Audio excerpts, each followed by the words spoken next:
L'honorable député de Timmins Bay James. Merci, Madame la Présidente. Je suis très fier d'être ici ce matin, de participer à cette discussion. C'est très important pour nos pays et pour le monde. Si des bons mots ou les discours positifs étaient suffisants à répondre à la crise du changement climatique, le Canada est un chef de file à travers le monde. Mais la réalité est que le Canada n'est pas crédible dans ce dossier à cause de le manque d'action année après année après année. Donc, ce matin, j'appuie ces petites étapes, mais c'est clair, ce n'était pas suffisant à répondre de nos obligations internationales.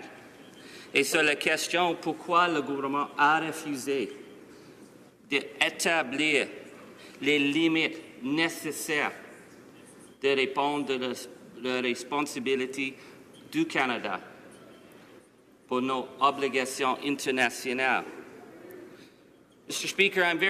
Madam Speaker, I'm very pleased to speak on this issue. This is the fundamental issue of our time. It is the issue that our grandchildren and our great-grandchildren will judge us by. And I have to say that I've been in this House 12 years, and I have seen the complete lack of leadership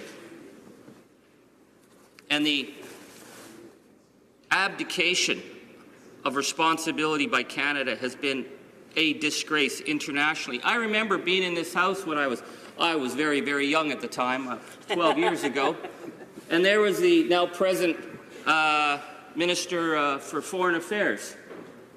And he was telling us they had this brilliant idea to meet their Kyoto objectives. What they would do is they'd have voluntary targets.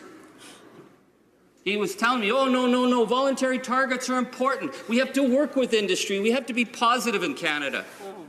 And we saw where that got us. 12 years of inaction, 12 years of Canada looking like the laggard that it has been. And it's not good enough. We need to set the hard targets and put a vision for what a green economy is about. Because there's been this false dichotomy all along that somehow we have to choose the jobs versus the planet, as opposed to talking about how when we actually start to look at moving towards a green economy, we can become much more efficient. And we become a much more positive country. For example, in my own region, because of the push to get clear greenhouse targets, we're moving in my region, we're going to have a mine that's setting up the Borden mine that is going to be, the greenhouse gas emissions are completely being removed because they're getting rid of diesel.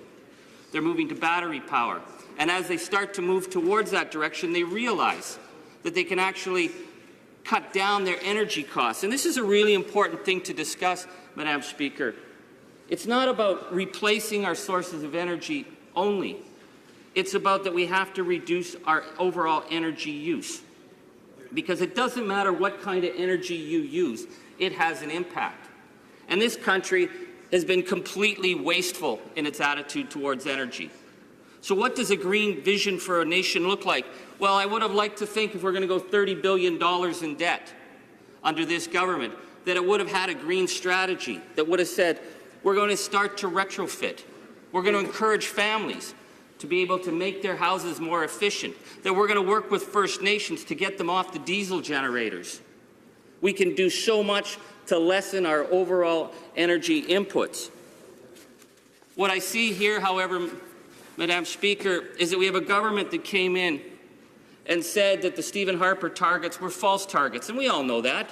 We know that this past government had no intention of doing anything on the climate change file. But what this government's done is they've accepted the same targets as Stephen Harper. And that's not good enough. So when the Environment Minister talks about keeping us at 1.5 degrees or the 2-degree red line, it's an absolutely bizarre conversation that we have in this House, that we can somehow say, oh, we're going to limit the damage to the planet to this level, or we can get up to that level to limit the damage to the planet, but we're just going to keep carrying on, carrying on, carrying on, carrying on. We need to move beyond these tactics and say, what is it that we're going to do as a nation? Now, the one thing I note, Madam Speaker, when the government talks about ratifying the Paris Agreement, and they're talking about working with the provinces and the territories, but they're not talking about working with the municipalities across this country who are in the forefront on the fight against climate change. And there are so many strategies at the urban levels that could actually move us towards meeting many of these targets, but you have to be working with them. And these municipalities are also the ones who are bearing the brunt of climate change, from the extreme fires to the extreme floods. And they're having to now plan, as they start to build their infrastructure, how to mitigate the effects. So this bubble effect of the Prime Minister just saying, well, he can do this here, and within this chamber we can make these changes. Unless you're talking to the people who are on the front lines, you're going to fail. And nowhere is that clear, Madam Speaker, than in the fact that this government doesn't believe they have an obligation to discuss with the First Peoples of this country, that they can bring in these standards and they can put their carbon price on and they can talk about their fictitious numbers that they're going to somehow reach if we all stay positive. But, Madam Speaker, it's an Indian country that we are at ground zero of the changes that are already happening, the melting ice roads, the effect in the communities where people can't even afford to go back out on the land because the cost of fuels are getting so high, where the houses are not properly built, so people are living in crushing levels of poverty because they can't pay for the fuel that is being flown in or brought in on barge, because we don't have a government that has any kind of vision about moving these communities towards more sustainable, greener futures. How are we going to talk about getting to a better position as a nation if we're not talking with respect, with our obligations, the international obligations that have been laid out in UNDRIP, with the First Peoples of this country, which leads us to the recent government's pushing of mega projects. The LNG project that has been described as a carbon bomb. The Site C Dam. What is it, $9 billion to flood out all that land in the Peace River? Imagine what we could have done with $9 billion in British Columbia if we were not destroying Indigenous lands and farmlands. The putting in of solar in houses.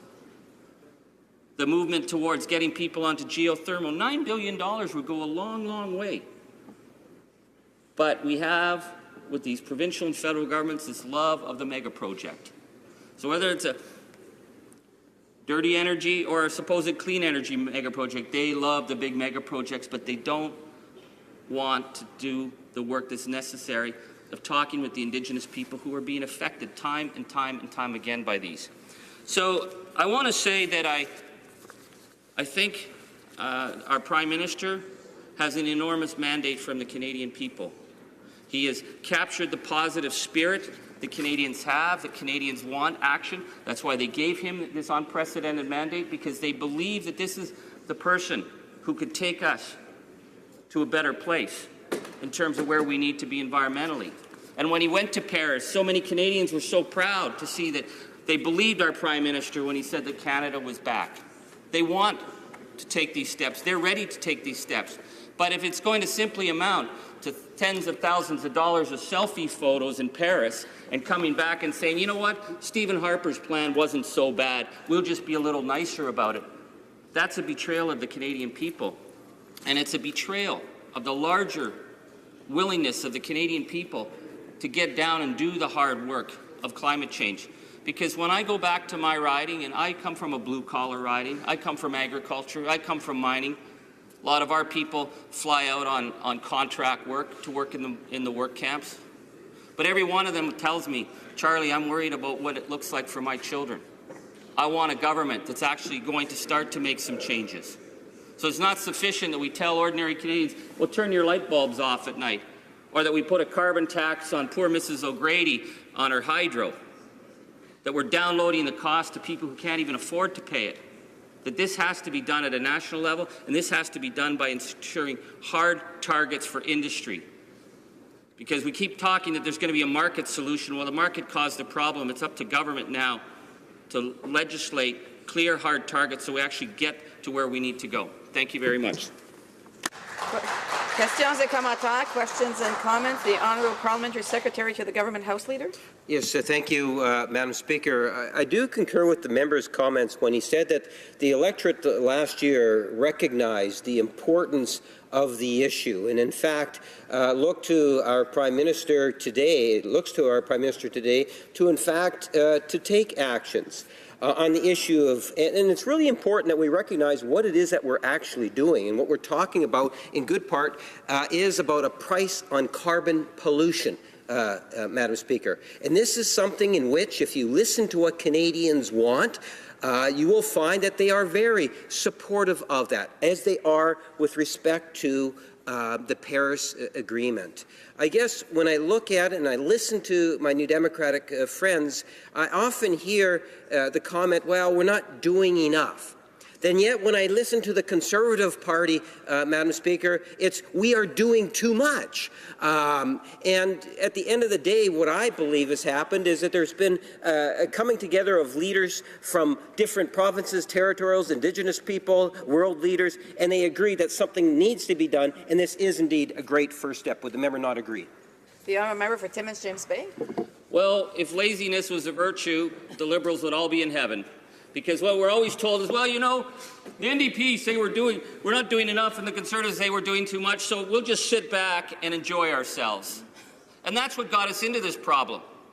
That's what got us into the problem with the Liberal government did all their talk on Kyoto and did nothing. Because you know what they said? As long as we say nice things about the planet will suddenly get better. And so, yeah, they've taken some baby steps. But the reality is it's not about what the New Democrats say, it's what the Paris Accord says. This government's making it up. They won't tell the truth that because the Prime Minister has a Haida tattoo and says that the Great Bear Forest is no place to run a pipeline and then runs a pipeline through, that's suddenly okay because, hey, he's got a Haida tattoo. Well, so what? So what? How about actually meeting the Paris Accord? That's what the question's about.